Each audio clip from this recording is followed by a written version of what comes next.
उत्तर भारतीय प्रवर्तक शासन सूर्य पूज्य गुरुदेव श्री शांति स्वरूप जी महाराज, श्रवण संज्ञ सलाहकार भीष्म पितामह राज ऋषि पूज्य गुरुदेव श्री सुमति प्रकाश जी महाराज, हरिहंताणं नमो सिद्धाणं नमो आयर्याणं नमो वज्रायाणं नमो लोये सवसागुणं येषु पंचणमुकारो सर्वपावपणासनो मंगलानं च सर्वेषां परमं वै मंगलं मंगलानं च सर्वेषां परमं वै मंगलम्। धम्मो मंगलमुखितं अहिंसा संयमोत्तमो देवावितं नमोऽस्तु यस्य धम्मे संयमो जातुमसगुखेषु कमरो अव्ययैरसं नयभिमगिलानि सूर्यपीडे अपयं हेमये समणमुता ये लोये सन्ति साणो विहङ्गमवमुखेषु दानभक्ति शरणिरया वयं च विद्युं लभामो नयगोयुवामयम् आहगणे सूर्यन्ते उखेषु भमराजाः मोगादसमबुद्धा ये भवन्ति अनिश्चया नानापिण्डरयादन्ता तेन उच्यन्ते शृणोति मे।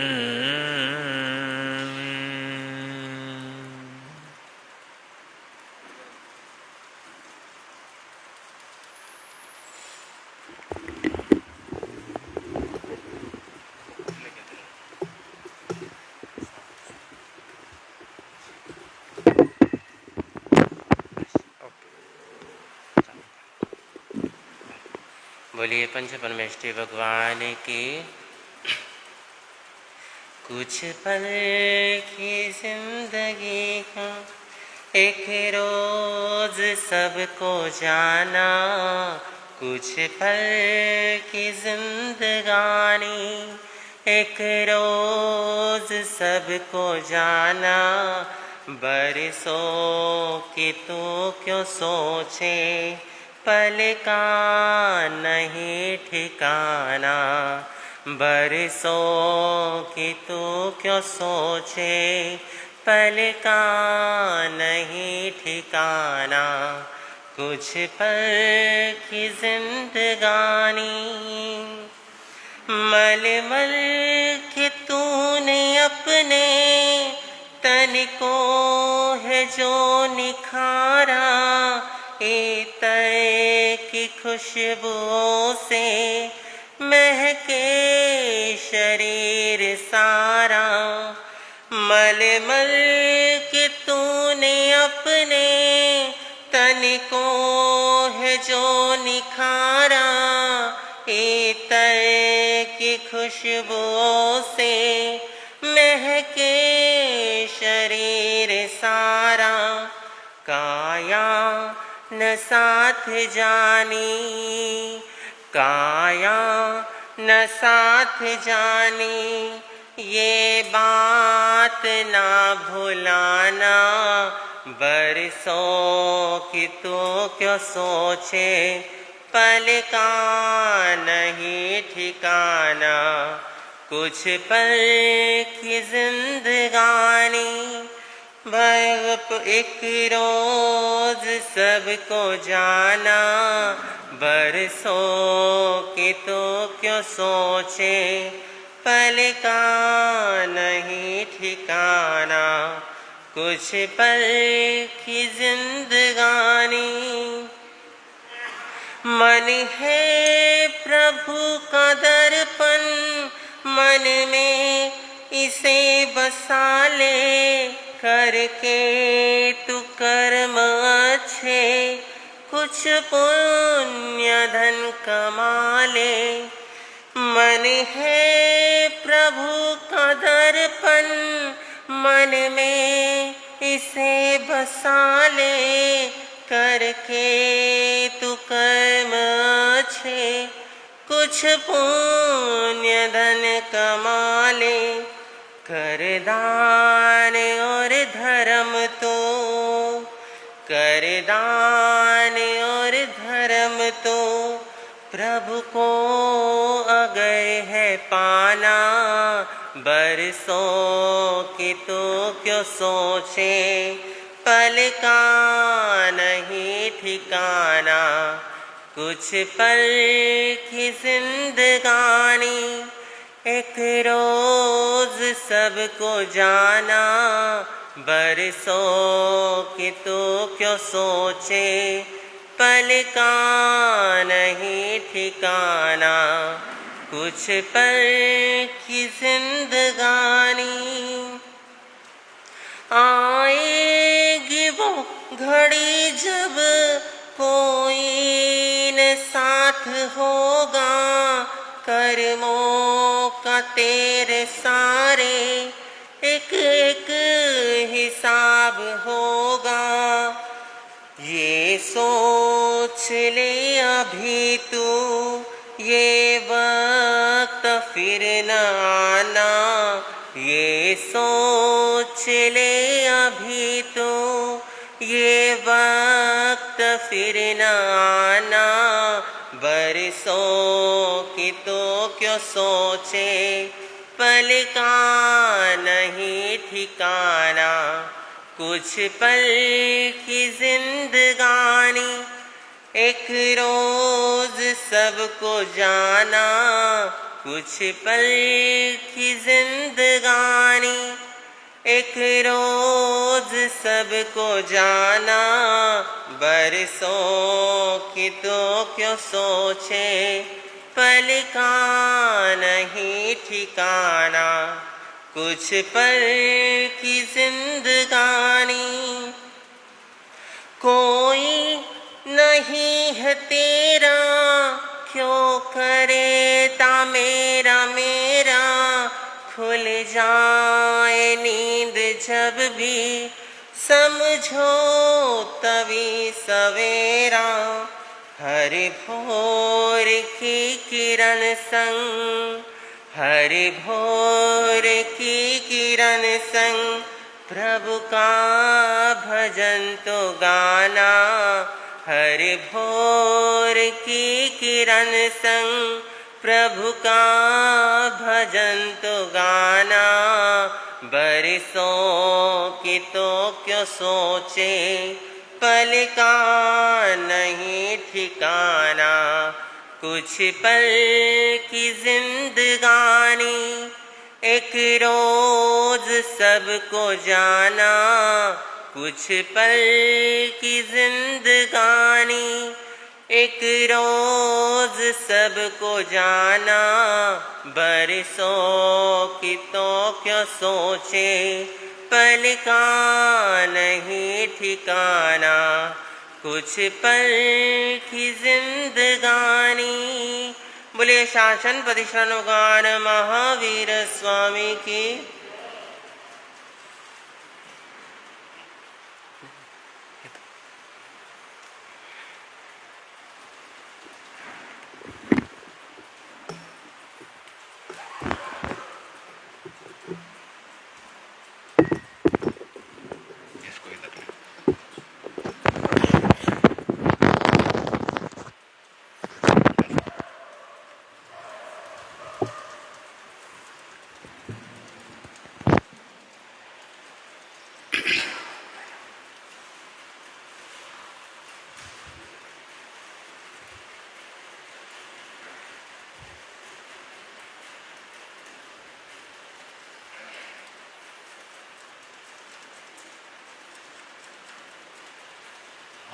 आत्मज्ञाता बने, धर्मदाता बने, खुद में आके खुदा और विधाता बने।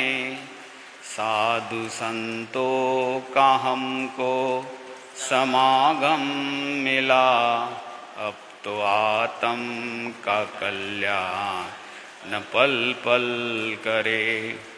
अपने जीवन के जोहरी स्वयं ही बने, क्या पता फिर ये मौका मिले ना मिले। आत्म पर पदार्थ से परिचय बहुत हो गया, मौका मिल भी गया तो खोना नहीं। 4 दिन का सफर है जी खोना नहीं, मोक्ष पथ के सभी हम तो राही बने। अपने जीवन के जोहरी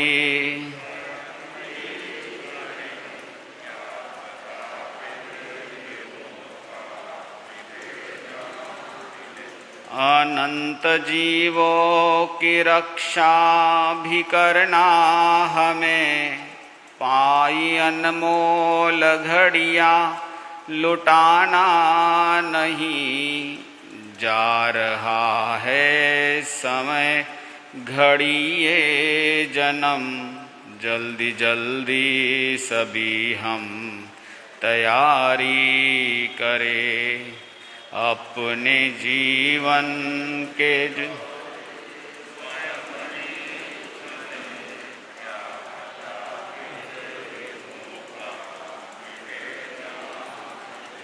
नींद आ रही है? थक गए? 2 महीने से सुन सुन के बोर हो गए? नहीं हुए ना? तो फिर क्या दिक्कत है? अपने जीवन के जोहरी स्वयं ही बने, क्या पता फिर ये मौका।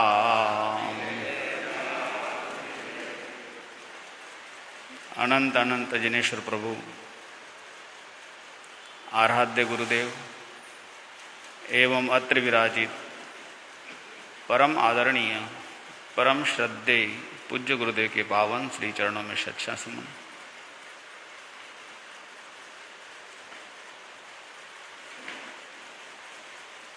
ग्यारह अंगों में प्रथम अंग सूत्र है आचारांग। आचारांग की विशेषता के बारे में, उसकी प्राचीनता के बारे में जितना विस्तृत और विशाल रूप में बताया गया है, शायद किसी और ग्रंथ के बारे में नहीं गया है। जब कभी भी समीक्षाएं पढ़ने का मौका लगता है, जब कभी भी कुछ विस्तार रूप से पढ़ने का कभी ऐसा प्रसंग आता है, विवेचन रूप में या उसके परिचय रूप में पढ़ने का, ऐसे सैकड़ों लोग हैं जिन्होंने सिर्फ आचारांग सूत्र के ऊपर संशोधन किया है। उसकी प्राचीनता को लेकर, आचारांग सूत्र के विषय वस्तुओं को लेकर, आचारांग सूत्र की महत्ता को लेकर, आचारांग सूत्र की दृष्टियों को लेकर। तो आचारांग सूत्र अपने आप में प्रारंभिक का मूल ग्रंथों में से प्रथम ग्रंथ है। उसी आचारांग सूत्र के 6ठे अध्ययन, जिसको धूत नाम करके कहते हैं, इस अध्ययन में प्रारंभ में कहा गया है कि धर्म से संबंधित, तत्व से संबंधित, जीव से संबंधित, आत्म विकास से संबंधित जो विकास के मार्ग है, उन मार्ग की प्रोपणा कौन कर सकता है? धर्म की व्याख्या कौन कर सकता है? आत्मा की व्याख्या कौन कर सकता है? जीव आदि तत्वों की व्याख्या कौन कर सकता है? मोक्ष के संबंध की व्याख्याएं कौन कर सकता है? कहते हैं कि वही व्यक्ति व्याख्याएं कर सकता है जो संपूर्ण रूप से जानता हो, जो वस्तु तत्वों को यथार्थ रूप से जानता हो, जो तत्वों का संपूर्ण ज्ञाता हो, जो वस्तु के अनंत धर्मों को जानने वाला हो, इसका मतलब जो केवल ज्ञान के धारक है वही इसका आख्यान कर सकते हैं, वही इसका व्याख्यान कर सकते हैं, वही इसका प्रवचन कर सकते हैं, वही इसकी प्रोपणाएं कर सकते हैं, वही इसके संबंध में विशाल और विस्तृत रूप में विवेचन कर सकते हैं।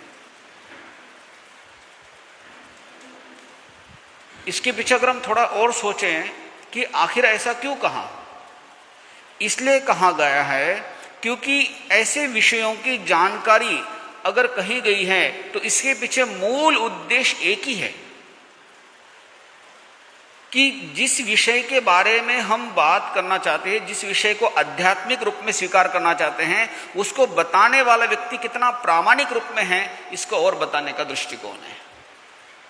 आचार्य सूत्र में 6ठे अध्ययन में इस अध्ययन की विशेषता यह है कि यह आध्यात्मिक सूत्रों को लेकर के बताया गया है। आध्यात्मिक सूत्रों का मतलब होता है कि आत्म तत्वों को कितना विशिष्ट है और आत्मा कैसे कर्मों से अवृद्ध होकर संसार से परिभ्रमण करती हुई चल रही हैं और उसी से ये सारा संसार का सारा क्रियाएं, सारे कर्म, सारी चीजें हम हमारे आसपास में लेके चल रहे हैं। आज कदम कदम पे अगर हमें महसूस होता है कि हमारे मन के अनुकूल नहीं हो रहा है, हम जैसा सोचते वैसा नहीं हो रहा है, कभी कभी हम सोचते कि हमारे आसपास की स्थितियां जितनी अच्छी थी उतनी खराब हो रही हैं, क्षण भर में न मालूम कैसी परिस्थितियां बदल जाती हैं। जो शरीर इतना अनुकूल था आज वो शरीर अनुकूल नहीं हो रहा है, जो लोग इतने अनुकूल थे आज वो लोग अनुकूल नहीं हो रहे, जो घर परिवार के लोग हमारे इतने अच्छे हो रहे थे वो हमारे विपरीत होते जा रहे हैं, जो परिवारवादी इतना अच्छा था वो परिवार, वो घर, सारा चीजें खराब होते जा रहे हैं। हमारे आसपास की चीजें रोज बदल जाती हैं और क्षण भर में नहीं मालूम एक व्यक्ति अपने आसपास की चीजें बदलती हुई देखता है, उस बदलाव में उसका चित्त स्थिर नहीं रह पाता है, मन अशांत होने लग जाता है। वो ये सोच नहीं पाता है कि आखिर ऐसा हुआ क्यों।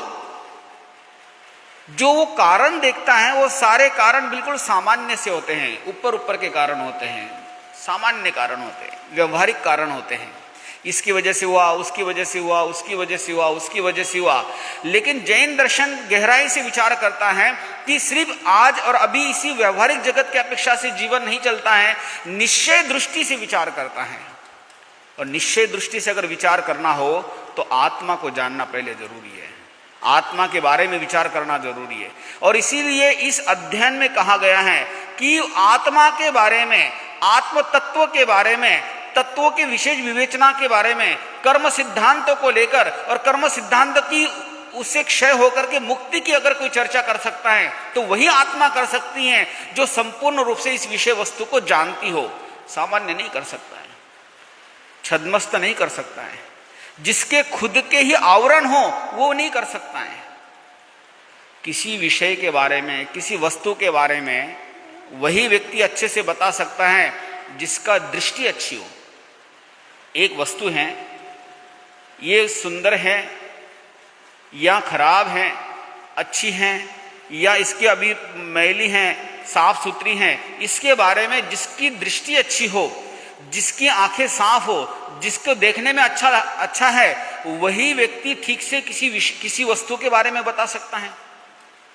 जिसकी नजर में दोष हो, जिसकी दृष्टि में दोष हो, जिसकी आंखों में दोष हो, जिसके आंखें में ठीक से नजर ठीक से नहीं दिखाई देती हो, वो व्यक्ति किसी विषय, किसी वस्तु को ठीक से नहीं देख पाएगा। जो ठीक से नहीं देख पाएगा वो वस्तु के बारे में ठीक से बता भी नहीं पाएगा। अगर कोई दूर से अगर हम चीज को देखते हैं, अगर हमारे आंखों में दोष है तो दोषों की वजह से हम किसी वस्तु को ठीक से देख नहीं पाते, धुंधलापन देख पाएंगे, कुछ आगे पीछे देख पाएंगे, विषय को ठीक से नहीं जान पाएंगे, वस्तु को जान नहीं पाएंगे। इसीलिए अगर कोई हमें पूछे तो हम उसको वही बता पाएंगे जैसा दिख रहा है। अगर हमारे आंखों का दोष की वजह से हम वस्तु को ठीक से न बता पाने की वजह से परूपना भी सही नहीं रहेगी, ठीक ऐसे ही अगर हमारे पास सम्यक का बोध ना हो, सम्यक दृष्टि ना हो, सही ज्ञान ना हो, सही जानकारी ना हो, सही वस्तु का बोध ना हो, होने वाले परिणामों को जान नहीं सकते हैं, हम कर्म सिद्धांतों के अनुसार भी चीजों को नहीं जान पाएंगे तो होने वाले परिणाम, चीजें आत्मा, उसके विकास, इसके संबंध में हमारे पास कोई जानकारी नहीं है। इसलिए भगवान कहते हैं, इस सूत्र में विशेष करके कहा गया है कि इन सब चीजों की प्रोपना सिर्फ वही कर सकता है जो ज्ञानी है, जो वस्तु को संपूर्ण रूप से जानता है, जिसने अपने 4 घाती कर्मों को क्षय करके संपूर्ण केवल ज्ञान को प्राप्त किया हुआ है। ज्ञान तो सभी के पास है, ज्ञान तो सभी के पास है, हर वक्त ज्ञान है हमारे पास, लेकिन वो ज्ञान सम्यक है या असम्यक है, इसमें अंतर होता है। हमें वस्तु का ठीक से पूर्ण तरीके से ज्ञान है या नहीं है, इसमें अंतर है। अगर जिसे संपूर्ण वस्तु का ज्ञान है, वो व्यक्ति बहुत अच्छे से चीजों को बता सकता है। आप किसी भी विषय में ले लीजिए, आप जो घर में, आप परिवार में व्यापार कर रहे हैं, जिस विषय के संबंध में अगर आपको ज्ञान है, आप उसके विषय में बहुत अच्छे से बता पाओगे। ये अमुक है, इसके बारे में ऐसा है, इसका परिणाम ऐसा होगा। अगर आपको मार्केट के बारे में बताना है, आपको व्यवसाय के बारे में बताना है, आपको घर परिवार की चीजों के बारे में, जो व्यक्ति जिसमें निष्णात है वो तो उसका अच्छा बता पाएगा, लेकिन अन्य विषय में नहीं बता पाएगा। तीर्थंकरों के बारे में, केवल ज्ञानी के बारे में, श्रुत केवलियों के बारे में ये विशेषता है, वो वस्तु के बारे में यथार्थ रूप में जानते हैं और जैसा जानते हैं वैसा आगे कहते हैं। इसीलिए उनकी महत्ता है। इसीलिए कहा गया है कि ये जितने अंग सूत्र हैं, जितने मूल वचन हैं, जितने आगम प्रमाण के सूत्र हैं, जिसके ऊपर हम चर्चाएं करते हैं, जिस आत्म तत्वों को लेकर हमारे पास में विवेचना करते हैं, आगे हम जो प्रोपनाएं कर रहे हैं, आगे हम जो आपको बता रहे हैं, हम जो पढ़ रहे हैं, हम जो सुन रहे हैं, ये सब तीर्थंकरों के द्वारा आई हुई वाणी है, क्योंकि उन्होंने स्वयं अपने ज्ञान से जाना और जान करके इस विषय वस्तु को कहा गया। इसलिए इसके ऊपर संदेह नहीं कर सकते हम, इसके ऊपर शंका नहीं कर सकते हम, इसके ऊपर डाउट नहीं कर सकते हैं, प्रश्न कर सकते हैं, चर्चाएं कर सकते हैं, जानकारी बढ़ा सकते हैं।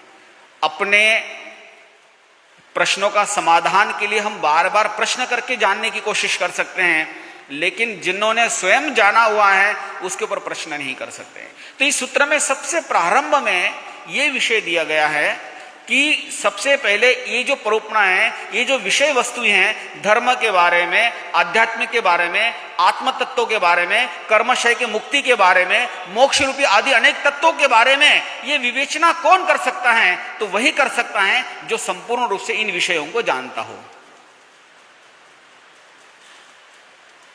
आगे और प्रश्न दिया गया है, इन विषयों को सुन कौन सकता है? कौन सुन सकता है? हम तो इतने कॉमन लेके चल रहे हैं इन सब विषयों को, हम इतने आसानी से बोल देते हैं, अरे कोई भी सुन सकता है, भगवान की वाणी है, कोई भी सुन सकता है। ऐसा कहते ना हम, कहते नहीं कहते? हम तो आसानी से कह देते हैं भगवान के वचन है, कोई भी सुन सकता है। कोई भी नहीं सुन सकता है। आज तक तो आप लोग यही सुनते आ रहे हैं ना, भगवान के वचन है, हर कोई सुन सकता है। अगर हर कोई सुन लेता तो कब का आ गया रहता सुनने के लिए?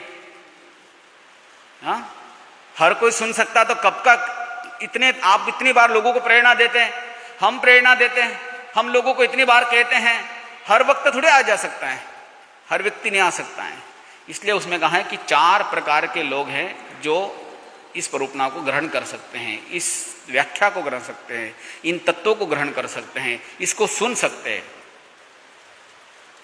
पहले है समुत्थित ताणम।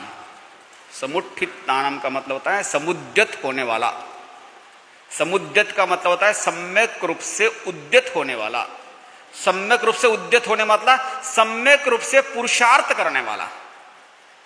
भगवान के इन वचनों को, भगवान के बताए गए इन तत्वों को, भगवान के बताए गए इन धर्म की प्रोपना को, भगवान के द्वारा, तीर्थंकरों के द्वारा, केवली के द्वारा बताए गए मोक्ष रूपी इन तत्वों को कौन सुन सकता है?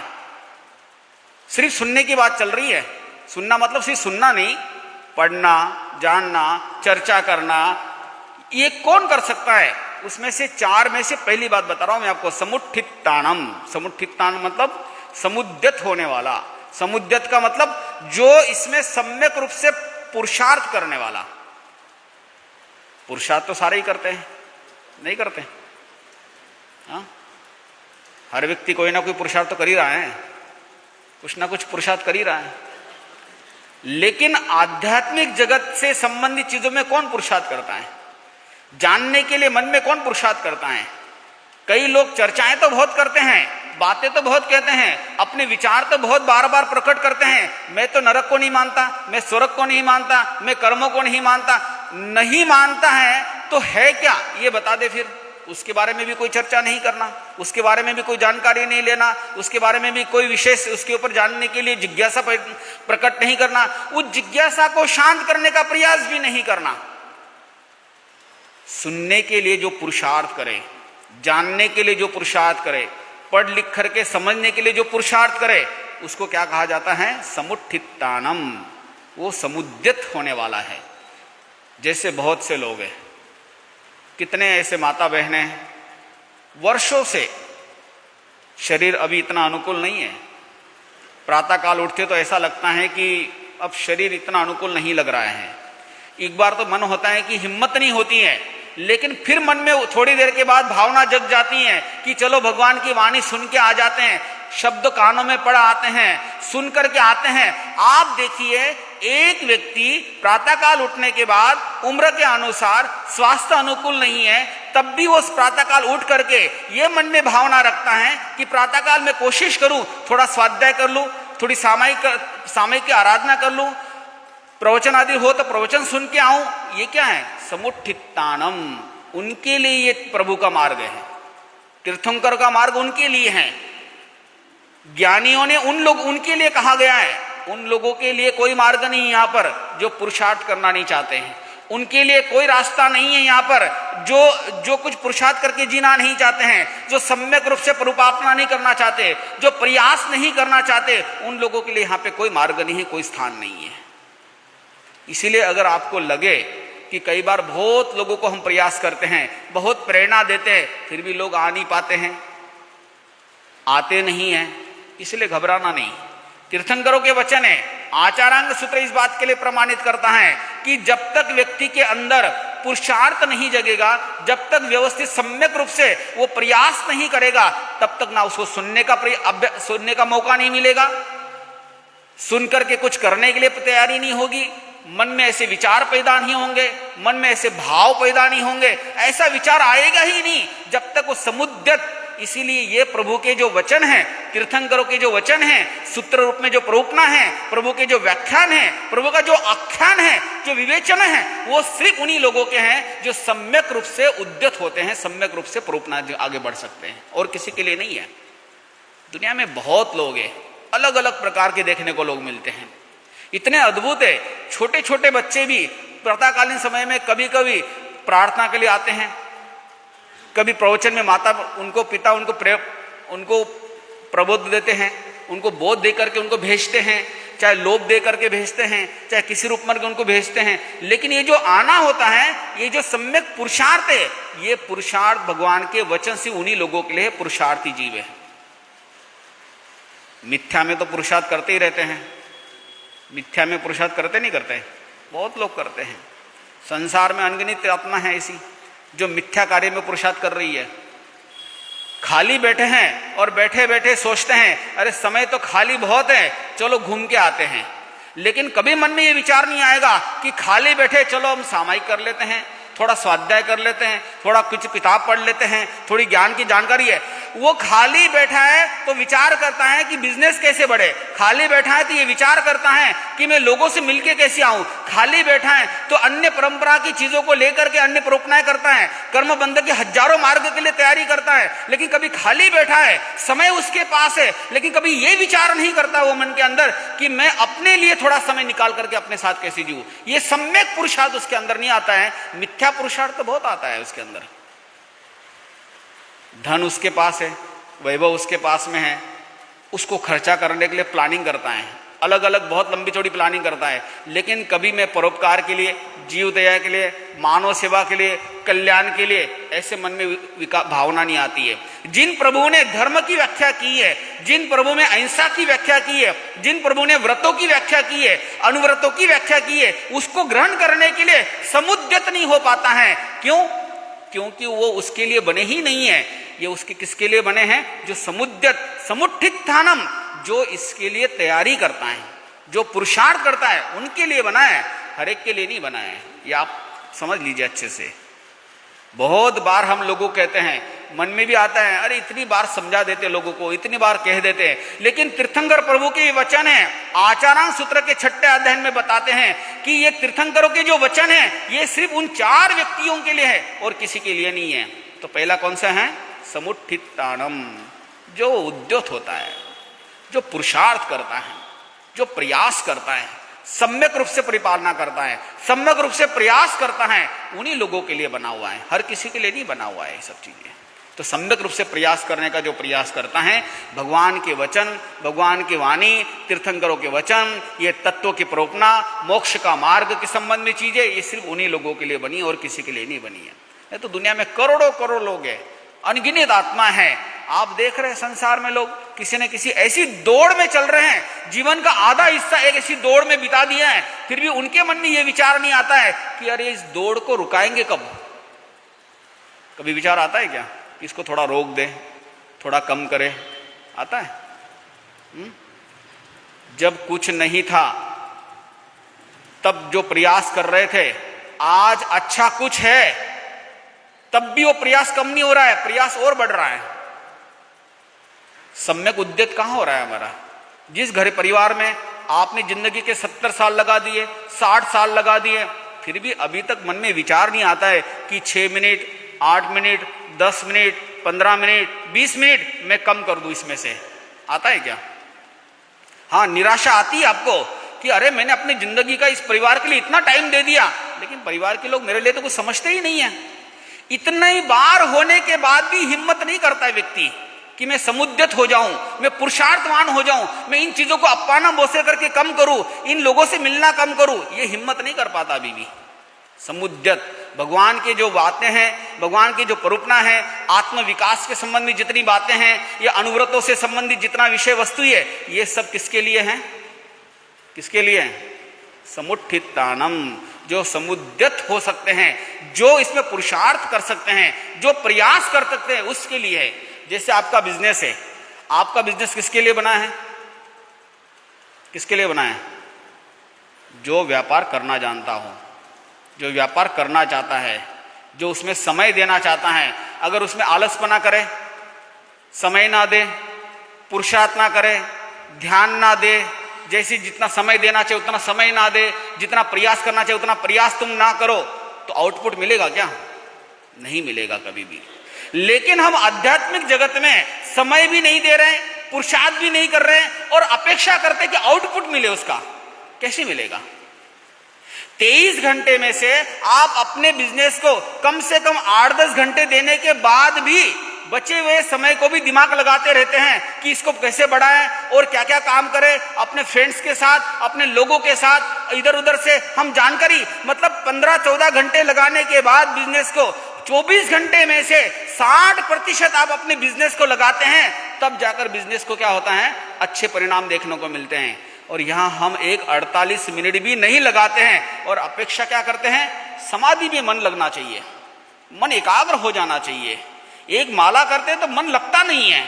अरे 23 घंटे तक तुम ऐसे ऐसे कामों में लगे हुए हो, तो एक माला में मन लगेगा कहां से? जिस बिजनेस को 15-15 घंटे लगाने के बाद, वो भी वर्षों के बाद, उसके अच्छे परिणाम देखने को मिलते हैं, यहां तुम कंटिन्यूटी में एक माला प्रॉपर नहीं कर पाते हैं, एक 48 मिनट का हम खुद के साथ समय बिता नहीं पाते हैं, और हम अपेक्षा करते हैं कि हम एकाग्र हो जाए, मन शांत हो जाए, चित्त स्थिर हो जाए, हमारी माला में मन लग जाए, सामायिक में मन लग जाए। ये कैसे संभव हो सकता है? अगर माला में मन लगाना है, अगर सामायिक में चित्त में एकाग्रता बढ़ानी है, तो ये किसके कब होगा? समुत्थितानम, समुद्यत होने से होगा, पुरुषार्थ करने से होगा, प्रयास करने से होगा। ये सारी जितनी बातें हैं, ये बातें किसके लिए बनी हैं? किसके लिए बनी है? हमारे लिए। किसके लिए बनी है? ऐसा मत बोलना हमारे लिए बनी है, हमारे तुम्हारे लिए, किसी के लिए नहीं है। वो जो पुरुषार्थ कर सकता है उसके लिए बनी है और किसी के लिए नहीं बनी है। तीर्थंकरों के जो वचन है, तीर्थंकरों की जो परोपना है, भगवान के जो वचन है, भगवान का जो बताया गया मार्ग है, जो आत्म विकास से संबंधित है, आत्म कल्याण से संबंधित है, शाश्वत सुख से संबंधित है, वो सिर्फ उन लोगों के लिए है जो चार में से एक है, समुत्थितानम, जो सम्यक प्रकार से उद्युत हो सकता है, सम्यक प्रकार से पुरुषार्थ कर सकता है, सम्यक प्रकार से आगे बढ़ सकता है, आत्मा की दृष्टि से लेकर विकास कर सकता है। सिर्फ उन्हीं लोगों के लिए ये सारे तत्व हैं, उन्हीं लोगों के लिए सारे मार्ग हैं, उन्हीं लोगों के लिए चारित्रिक धर्म है, उन्हीं लोगों के लिए सम्यक ज्ञान है, उन्हीं लोगों के लिए सम्यक दर्शन है, उन्हीं लोगों के लिए सम्यक चारित्र है, और किसी के लिए नहीं बनाए। अगर आपके मन में थोड़ा सा भी विचार आता है कि मुझे थोड़ी सी और एकाग्रता बढ़े, हमारी चित्त की स्थिरता बढ़े, समाधि बढ़े, तो हमें थोड़ा सा और पुरुषार्थ करना पड़ेगा। और जैसा जैसा हम पुरुषार्थ करेंगे, वो पुरुषार्थ आपको अनेक अच्छे परिणामों को देखने वाला बनेगा। भगवान के वचन हैं, आचारांग सूत्र हैं, उसका छठा अध्ययन है। छठे अध्ययन में स्पष्ट रूप में कहा गया है कि अगर आत्मकल्याण की दृष्टि से विकास करना है तो तीर्थंकरों के वचनों के लिए, उन्हीं व्यक्तियों के लिए है जो इसमें उद्योग रूप में आगे बढ़ना चाहते हैं, पुरुषार्थ रूप में आगे बढ़ना चाहते हैं। तो समुत्थितानम, इस एक सूत्रों को लेकर हम आज विचार कर रहे थे। इस विषय में और आगे देखेंगे। आज इतना ही। ओम शांति।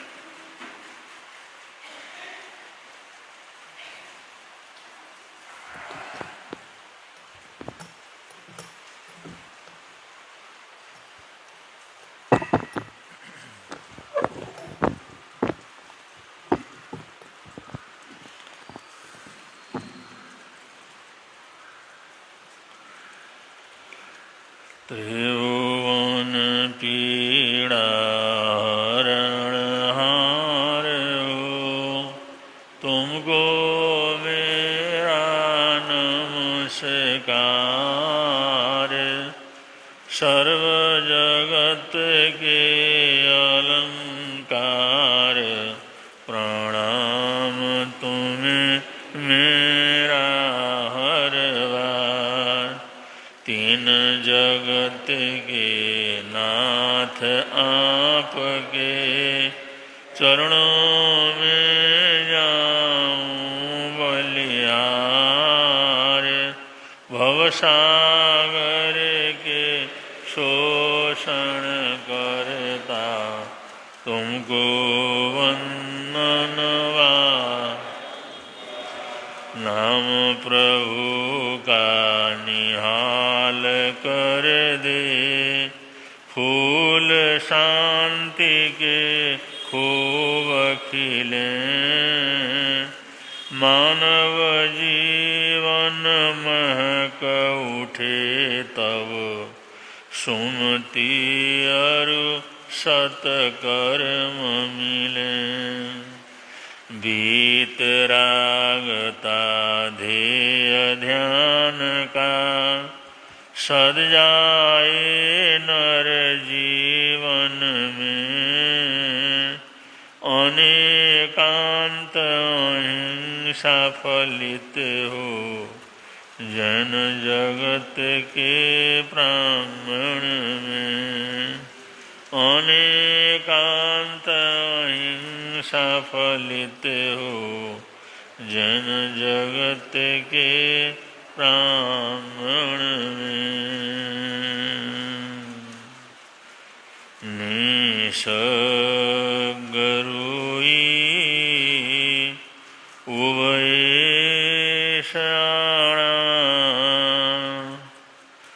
सूयं वियं सम्यगदंशनं च। अविगम वित्थार किर्यातिरेकं, संखेवलद्धि उवायुधं। संखेवलद्धि उवायुधं।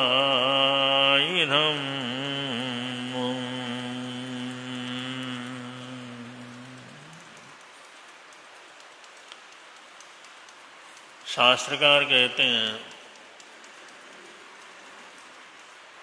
अगर मनुष्य की पुण्यवानी से कोई योग संयोग प्राप्त होने पर अगर निसर्ग रुचि पैदा हो या उपदेश रुचि पैदा हो, आज्ञा को मानने की, आज्ञा के प्रति रुचि पैदा हो, इन सब का विवेचन किया जा चुका है कि एक एक चीज हमारे जीवन में कितने महत्वपूर्ण होते हैं, उसी के लिए कहा गया है। बहुत सी आत्माओं को स्वयं बियम सम्यक दर्शनम च सूत्र रुचि पैदा होती है, बहुत से के मन के अंदर बीज रुचि पैदा होती है। ऐसे ही जो भागशाली पुण्यशाली आत्माएं हैं, उनमें अभिगम्य रुचि या वित्थार रुचि या क्रियातिरेक रुचि, संक्षेप रुचि आदि 10 प्रकार की अभिलाषाएं पैदा होती हैं। 10 प्रकार की रुचि पैदा होती है। 10 प्रकार से वो कहीं न कहीं संभावतया जीवन के अंदर ऐसी अभिरुचि, इच्छा, आकांक्षा पैदा होती है। अगर बाय द वे अगर हमारे जीवन में इन 10 रुचियों में से कोई रुचि पैदा होती है तो उसका परिणाम ऐसा होता है, अंदर से उसके जीवन का विकास प्रारंभ होता है, परिष्कार प्रारंभ होता है, जीवनी शक्ति का ऊर्ध्वारोहण होना शुरू हो जाता है। वो अपने जीवन में ऊर्ध्वगति की तरफ, ऊपर की तरफ बढ़ने लग जाता है। ऐसे अद्भुत चमत्कार हमारे जीवन के अंदर स्वतः ही घटित होते चले जाते हैं। तो बड़े भाग्यशाली पुण्यशाली होते हैं जिनके जीवन में ये अभिरुचियां पैदा होती हैं। और इसके बाद बतलाया जैसे श्रावक धर्म है, क्योंकि अभिरुचि होना यही जो सम्यक्त्व का एक दर्शन है, लक्षण है। अपने संबंध में, आत्मा के संबंध में, परमात्मा के संबंध में, जगत के संबंध में, इस दुनिया का सत्य क्या है, वास्तविकता क्या है, हमारा जन्म क्यों हुआ है, हम कहाँ से आए हैं, कहाँ चले जाएंगे। अगर ऐसी जो है जिज्ञासा, ऐसी अभिरुचि, ऐसा आंतरिक भाव अगर पैदा होता है तो ये भावों का पैदा होना ये सम्यक्त्व का लक्षण होता है, प्रारंभ रूप रहता है। अगर ये अभिरुचियां आगे बढ़ती हैं, ये सोच आगे बढ़ता है, ये प्यास आगे बढ़ता है, इस तरह की भूख हमारे जीवन के अंदर आगे बढ़ती है, तो वो सम्यक्त्व का स्पर्श करने के साथ साथ वो श्रावक धर्म की तरफ उसकी यात्रा प्रारंभ हो जाती है। करुणा का पैदा हो जाना, दया का पैदा हो जाना, सबके प्रति नहीं तो कम से कम निर्दोष प्राणी के प्रति कोई दुर्भावना का पैदा नहीं होना, या जो प्रभु परमात्मा ने सत्य का विवेचन किया है, अचौर्य का विवेचन किया है, सदाचार का विवेचन किया है, अपरिग्रह का विवेचन किया है, ये जब भाव है हमारे जीवन के, उन भावों से ये सारे परिणाम सामने आते हैं, तो वो भाव पैदा होने शुरू हो जाते हैं, वो सोच पैदा होने शुरू हो जाते हैं, उस तरह की ऊर्जा आगे बढ़ने लगती है, तो आदमी धीरे धीरे श्रावक धर्म में स्थिर होता है और आगे बढ़ता चला जाता है। और श्रावक धर्म को भी धीरे धीरे वो इसी ऊर्जा के साथ पार कर गया है, तो फिर साधु धर्म की तरफ उसकी यात्रा प्रारंभ होती है, उसके गुणस्थान बढ़ जाते हैं, आत्मशक्ति का ऊर्ध्वारोहण बढ़ता चला जाता है। चौथे गुणस्थान से तीसरे से चौथे में, चौथे से पांचवें में, पांचवें से छठे में, छठे से सातवें में, ऐसे उसका उदाहरण होता है।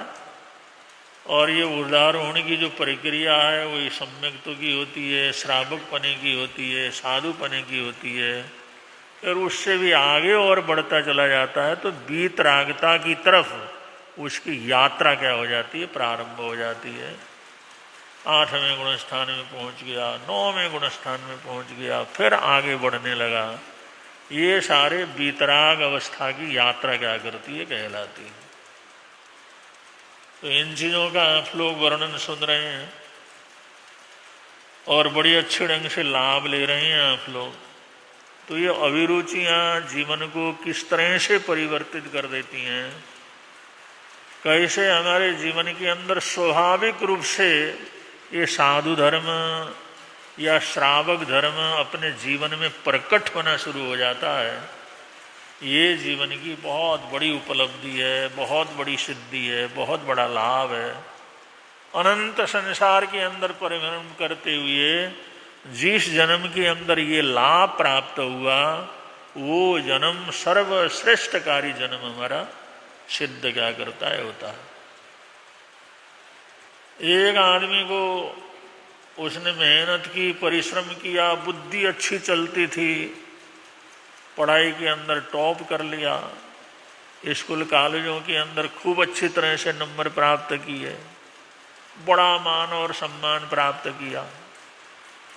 जब पढ़ाई हुई तो आगे उसके जो काम कार्य भी चल, मान सम्मान भी बढ़ने लगा, बचपन से ही मान सम्मान बढ़ा। फिर जब पढ़ाई के बाद उसने काम कारोबार शुरू किया, उसमें भी जहाँ काम शुरू किया वहाँ पर सफलताएं मिलती चली गई। परिवार भी बढ़ गया, रिश्तेदारी भी बढ़ गई, धन दौलत भी बढ़ गया, मान सम्मान भी बढ़ गया।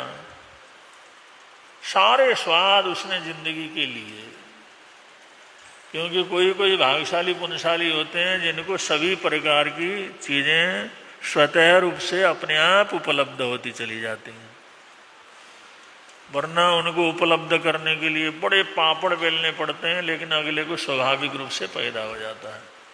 तो संसार के आनंद में, खाने पीने में, मौज मस्ती में, अब इसमें रहते रहते रहते कुछ उसको पुण्यानुबंधी का, पुण्य का योग समझ लो, उसके मन के अंदर ये विचार आने लगा, पढ़ाई कर ली, काम कर लिया, सब कुछ प्राप्त कर लिया, रिश्तेदारी हो गई, घूमे फिरे, दुनिया भर के अंदर गए, कहीं भगवान के दर्शन तो हुए नहीं अपने को।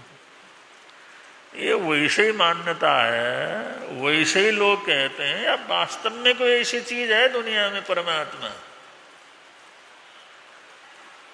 अब जिनके पास कुछ नहीं है वो कहते हैं परमात्मा, हमारे पास तो सब कुछ है, लेकिन कोई आभास तो कभी ऐसा हुआ नहीं, अरे इतने तीर्थ में गए, यहाँ गए, वहाँ गए, सब किया, लेकिन कभी ऐसा दर्शन, कभी ऐसा आभास भाई परमात्मा होते हैं। ये बोलते बहुत हैं, लिखते बहुत हैं, लेकिन वास्तव में होता है क्या कोई परमात्मा? ये उसके मन के अंदर रुचि पैदा होगी, एक जिज्ञासा पैदा होगी, ये जानने की अभिलाषा पैदा हो। और ये अभिलाषा जैसे जैसे आगे बढ़ती चली गई, एक दिन सोया हुआ था वो, जल्दी नींद खुल गई, जल्दी सो गया था 11 बजे के करीब, जल्दी उसकी नींद खुली, बेचैन हो गया। ये परमात्मा है क्या चीज? ये होता भी गया नहीं, या सिर्फ मान्यता? वैसे ऐसे बेचैन हुआ तो अपने बिस्तर से उठा और थोड़ा अपने कपड़े वगैरह ठीक किए, गाड़ी पकड़ी और वहां से जंगल की तरफ गाड़ी लेकर के क्या हुआ, जब ये अभिरुचियां पैदा हो जाती हैं, जिज्ञासाएं पैदा हो जाती हैं, तो बहुत कुछ उसके अंदर ऐसे परिवर्तन घटित हो जाते हैं।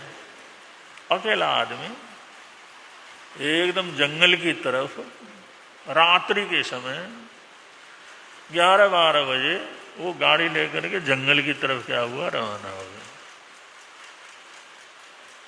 जैसे प्यास लगती है तो इंसान को शांति से बैठने नहीं देता, जब तक उसका समाहार न हो, प्यास बुझाने का साधन न हो, तब तक उसको शांति नहीं मिलती। अगर भूख बहुत लगती है तो भूख का जब तक समाधान ना करें तब तक उसको शांति नहीं मिलती।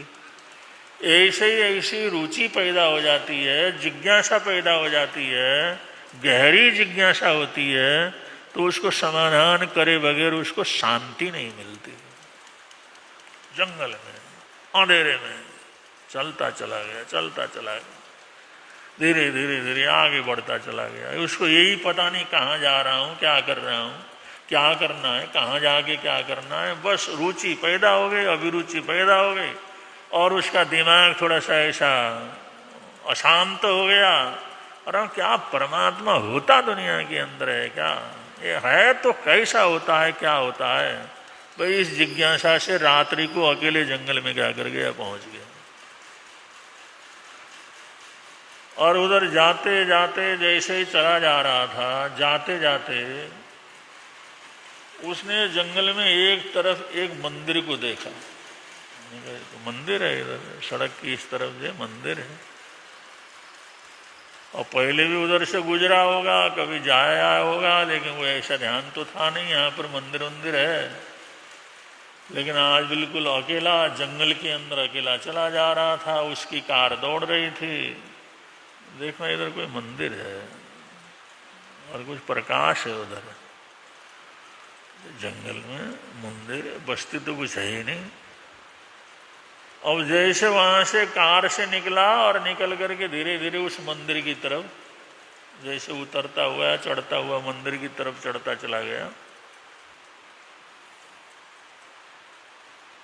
अब कार तो नीचे रोक दी, मंदिर तक जाते नहीं थे, ऊपर थोड़ा पैदल चलना पड़ता था। वो चला गया, इधर उधर देखता दुखता चला गया। देखा अंदर बत्ती जल रही है, चलो देखता हूँ क्या है। मंदिर है, भगवान का घर है। कहते हैं भगवान होता है, यहीं तो आते हैं, इसी तरह से तो घूमते फिरते हैं लोग। अब जिस समय गया, थोड़ा सा दरवाजा ढुका हुआ था, उसको खोला और अंदर की तरफ चला गया, तो वहां पर एक नौजवान को देखा जो बैठ करके रो रहा था। बात क्या है, जंगल के बीच में अभी कोई आवाज आएगी कुछ भी नहीं है। इस जंगल में, एकांत जंगल में ये युवक और बिल्कुल वेदी के सामने एकदम बैठ करके रो रहा बुरी तरह। क्या बात हुआ, क्या किसी ने कुछ बांधे तो नहीं, कुछ हुआ तो नहीं, इसको क्या तकलीफ है। और काफी देर तक सोचता रहा, फिर उसने धीरे धीरे अंदर को गया। अंदर को जा करके उसने उसको थोड़ा सा हाथ लगाया। क्या बात है, कैसे रो रहे हो, क्या हुआ। अब जिस समय पूछा तो और जोर से जो उसको रोना आ गया, खूब रोना आ गया। उसने थोड़ा सा संभाला, अरे बताओ तो सही क्या बात।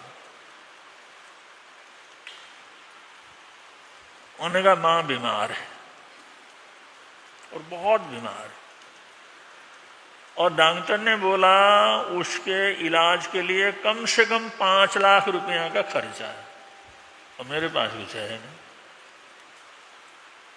मैंने जितने अपने रिश्तेदार थे सबके तलवे चाटे, जितने अपने दोस्त थे सबसे पूछा, जितने मिलने जुलने वाले थे सबका प्रयत्न किया, लेकिन किसी ने भी मेरे को 5 लाख देने की हुंकार नहीं भरी। अब डॉक्टर कहता पैसा लेकर के आओगे, इलाज होगा तो मैं बचेगी, वरना नहीं बचेगी। अब जितना मैंने जहाँ देखा यहाँ से मिल सकता है, वहाँ से मिल सकता है। मैंने कहा भाई इसका ब्याज में दे दो, मैं पूरा ब्याज सहित इसको ले लेता हूँ, ब्याज सहित मैं वापस करूंगा। लेकिन किसी ने मेरे को, तो मैं बड़ा निराश होकर के यहाँ आया। बस वो माँ को याद करके, माँ की स्थिति को याद करके, उसके रो करके बार बार रोना आ रहा, उसके लिए मैं रो रहा हूँ।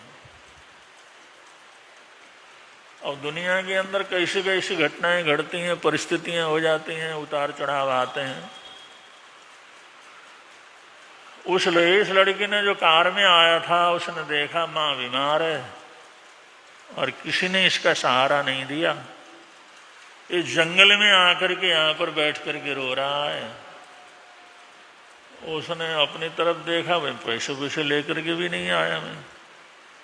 उसने अपने गले में जो सोने की जंजीरें थी वो उतार ली हाथ में अंगूठी थी, वो उतार ली और उतार के कहा ले ये ले ले।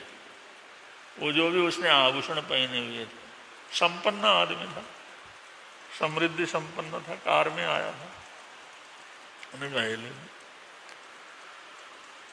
और एक दूसरी अंगूठी थी, वो भी उसको दे दी, ये सोने की चीजें हैं और लगभग तेरा काम इससे क्या कर जाएगा, हो जाएगा। और फिर जेब में हाथ डाला और जो भी उसके पैसे थोड़े बहुत निकले, बड़ा आदमी था, जेब में कुछ न कुछ तो था ही, उसने निकाल करके वो भी उसके हाथ में ले, ये भी ले ले। मैंने कहा देख लेना, इलाज करवा लेना और तुम ऐसा कर लो, मेरा नंबर लिख लो, नंबर लिख लो। अव्वल तो मेरे हिसाब से तेरा जितना खर्चा है माँ की इलाज के लिए उतना पूरा हो जाएगा, ये पूरा हो जाएगा। फिर भी अगर नहीं हुआ तो मेरा नंबर ले ले और नंबर ले करके मेरे को सूचना कर देना। अगर कभी भी ऐसी तकलीफ हो तो मेरे नंबर पर सूचना कर देना। मैंने कहा नहीं साहब, आपका बहुत बहुत धन्यवाद है, आपने बड़ी कृपा की, लेकिन आपका नंबर नहीं ले सकता। अरे भले माने नंबर क्यों, जरूरत पड़ी तो सूचना कर देना। जरूरत पड़ी, कभी भी ऐसा हुआ इलाज ना हो सका, उसमें ज्यादा जरूरत पड़ी तो सूचना कर देना, नंबर ले ले। मैंने कहा नंबर नहीं ले। मैंने कहा किसी बड़े आदमियों का नंबर है तेरे पास? बड़े आदमियों का तो नहीं, लेकिन एक उस शक्ति का नंबर है, उस ताकत का नंबर है, उस दुनिया की एक शक्ति है, उसका नंबर मेरे पास है, जिसने रात को 2:30-3 बजे आपको उठा करके सहयोग करने के लिए मेरे पास भेजा, जबकि कहीं कुछ ऐसा होने की संभावना नहीं थी। उस महान शक्ति का, जो बड़े से भी बड़ी की शक्ति है, उसका जो है मेरे पास नंबर है, जिसने 2-2:30 बजे के करीब इस अंधकार में, इस भयंकर जंगल में मेरे को सहयोग करने के लिए आपको उठा करके यहाँ तक भेजा, वो उसका नंबर है। और मेरे को नंबर की जरूरत नहीं। तो युवक ने हिसाब लगाया, कोई ना कोई ताकत तो है जो मेरे को बिस्तर से उठा करके जंगल के अंदर लेकर के आया, और ये कहता है उसका नंबर है, उसका स्मरण किया था, उसी के चरणों में आया था, वहीं पर गुहार लगाई थी। इसने रात को आपको अपने बंगले से उठा करके यहाँ तक भेजा, बस उसका नंबर है, और कोई नंबर मेरे को इसका चाहिए नहीं। मतलब उसके आंखों में भी आंसू आए, और वो लड़का जा रहा था, भगवान है या नहीं, उसकी आंखों में भी खूब आंसू आए। उन्होंने कहा कोई न कोई ताकत तो है, कोई न कोई ऐसी शक्ति तो है, कोई न कोई ऐसी ताकत तो है, कोई न कोई ऐसा ऐसा आत्मशक्ति या परमात्मा शक्ति तो है। वास्तव के अंदर ये जो कहता है, भाई जिसके पास गुहार लगाई तो आपको रात को वहाँ उठा करके इस जंगल के अंदर रात को 2:30-3 बजे आपको मेरे पास क्या किया। इस घटना के बाद उस युवक के मन के अंदर पूरी श्रद्धा बैठ गई कि दुनिया के अंदर कोई ना कोई ताकत ऐसी जरूर है, कोई ऐसी अद्भुत शक्ति है जिसको हम परमात्मा कहते हैं, गढ़ कहते हैं, जिसको जो है उस महान नाम से, जो भगवान के नाम से पुकारते हैं, इष्ट देव के नाम से पुकारते हैं, महान शक्ति के नाम से पुकारते हैं। कोई ना कोई ताकत तो है, उसके मन के अंदर भी उसके प्रति अटूट श्रद्धा क्या कर गई। अब पहले उसने इतना कुछ कर लेता था, अब इतना दे करके उसने कोई उसको पैसे लेने की बात नहीं कही, तहे दिल से उसको दे दिया। नंबर लेने के लिए कहा, भाई कुछ भी ज़रूरत हो तो मेरे को क्या करना, फ़ोन कर देना। और उसके जीवन में दया का, दान का, परोपकार का, सेवा का कितना बढ़ गया होगा। पहले ही जब भगवान को मानता भी नहीं था तब भी ऐसा कर लेता था, तो अब भगवान के प्रति अटूट श्रद्धा हो गई तो पता नहीं क्या कुछ किया उसने। लेकिन एक जिज्ञासा है, एक जो रुचि पैदा हुई, एक जिज्ञासा पैदा हुई, परमात्मा है या नहीं है, उसने कितना बेचैन कर दिया और कैसे उसको उठाया, कैसे उस रात्रि के अंदर जंगल के अंदर पहुंचाया और ऐसा योग बनाया, उसको परमात्मा के प्रति अटूट श्रद्धा क्या कर गई, अटूट विश्वास हो गया। तो ये अभिरुचियां, ये जो है सत्य के प्रति जिज्ञासा के, परमात्मा के प्रति जिज्ञासा के, आत्मा के प्रति जब जिज्ञासा उठती है तो इस तरह से जीवन के अंदर कुछ ऐसा परिवर्तन हो जाता है, ऐसा परिवर्तन होता है जिसकी हम कभी जिंदगी के अंदर कल्पना भी क्या कर सकते, नहीं कर सकते। तो ऐसी अभिरुचि पैदा होना, ऐसा सोच पैदा होना, ऐसी जिज्ञासा पैदा होना, ये जीवन की बहुत बड़ी उपलब्धि क्या करती रहती। और ऐसी कोई जिज्ञासा पैदा हो, ऐसा ही साक्षात्कार हमारे को, इसलिए कुछ न कुछ हम लोग क्या करते रहते हैं, कभी किसी निमित्त से, कभी किसी निमित्त से, कभी किसी निमित्त से कोई न कोई प्रभु का स्मरण करने का काम हम क्या करते हैं, करते रहते हैं। उसी श्रृंखला में आज भी श्रीयंत्र मंत्र, श्रीयंत्र साधना मंदिर देवपुरी के अंदर जो शांति गुरु शांति जो स्थानक वहाँ पर बना है, उसमें 10:15 से 11:15 बजे तक का सामूहिक रूप से नमकार मंत्र का जाप रखा हुआ है। 1 घंटे का विशेष जाप वहाँ पर रखा हुआ, पहले भी आप लोग भाग लेते रहे हैं, और जिसको भी अनुकूलता हो जरूर वहाँ पहुँच करके 1 घंटे के जाप में जरूर लाभ लेंगे। श्री यंत्र वहाँ पर स्थापित है, श्री यंत्र के दर्शन से ही जो है जीवन के अंदर सुख शांति आनंद मंगल का वातावरण बनता है। और वो उनकी स्मृति में बना है जो आराध्य गुरुदेव श्री शांति स्वरूप जी महाराज साहब, फूलचंद जी महाराज साहब, खूबचंद जी महाराज साहब, निहालचंद जी महाराज साहब, उनके प्रति अटूट श्रद्धा रखने वाली समर्पित वो बहनें थीं, ब्रह्मचारिणियाँ थीं, जिनका नाम था शांति बहन, और इसी प्रकार से रतन बहन, जिन्होंने अपना जीवन ही क्या किया, समर्पित कर दिया। संपन्न परिवार के थे ये लोग। और बिशन बहन संपन्न थे लेकिन जैन परिवार से नहीं थे, उन संतों के चरणों में आए, उनको धर्म के प्रति जिज्ञासा हुई, बड़ी अद्भुत घटनाएं उनके जीवन के अंदर घटी। रतन बहन ने तो प्रत्यक्ष विष्णु के दर्शन जो है उन्होंने कर लिए थे।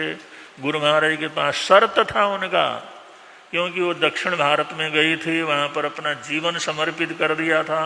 उनके माँ बाप चाहते थे ये लड़की वहाँ न रह करके अपने घर के अंदर आए। किसी तरह गुरु महाराज के पास आकर के जिस समय बातचीत की तो इतनी होशियार, इतना तर्क वितर्क करने वाली, उन्हें जिस समय कहा वो छोड़ करके इस रास्ते को चलो, तो उन्होंने कहा एक शर्त है, अगर आप प्रत्यक्ष विष्णु के दर्शन करवाएं तो मैं छोड़ करके क्या कर सकती हूँ, आ सकती हूँ। उसका शर्त था, वो प्रचारिका थी वहां पर, कि अगर आप मेरे को प्रत्यक्ष गुरुओं के उनके विष्णु के दर्शन करवा दें तो आपकी बात को मैं मोड़ूंगी नहीं और माँ बाप के पास क्या करूंगी, आऊंगी। और उसने प्रत्यक्ष दर्शन किए और अपने जीवन में ये हुआ कि भाई अब मैंने जो है जिस रास्ते को पाया है, जिस भगवान के दर्शन कर लिए हैं उस शक्ति के, अब तो मैंने संसार के अंदर रहना नहीं। लेकिन परिवार वाले चाहते थे उसकी शादी हो।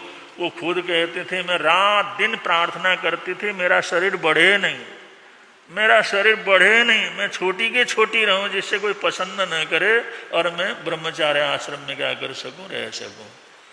उन आत्माओं ने उनकी जगह, उनकी साधना की जगह है, शांति बहन की जगह, बिशन बहन की जगह, उनकी भावना थी भाई इस जगह पर हमने बहुत कुछ जीवन की साधना की है, इसको ऐसा धर्म स्थान बना दें। और गुरुजी को जो है उन्होंने लिखा था ऐसा बना दें जिससे हमेशा कुछ न कुछ वहाँ पर धर्म ध्यान क्या करता रहे। तो उसी जगह पर हमने श्रीयंत्र की स्थापना करवा दी है जिससे वहाँ पर ऐसा धर्म ध्यान आराधना साधना होता रहे। तो आज 10:15 से 11:15 बजे तक का कार्यक्रम है। जरूर पहुंचने का प्रयत्न करेंगे। बड़े प्रेम से आप लोग बोलेंगे, मिलता है आनंद प्रभु की वाणी से, मिलता है आनंद प्रभु।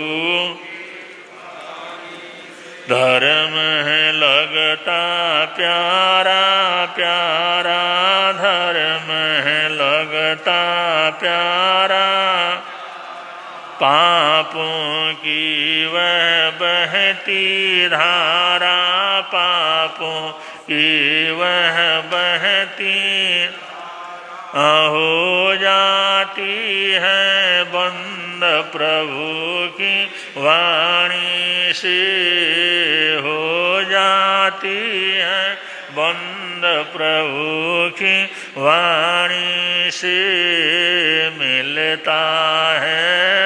मिलता है आज हमारे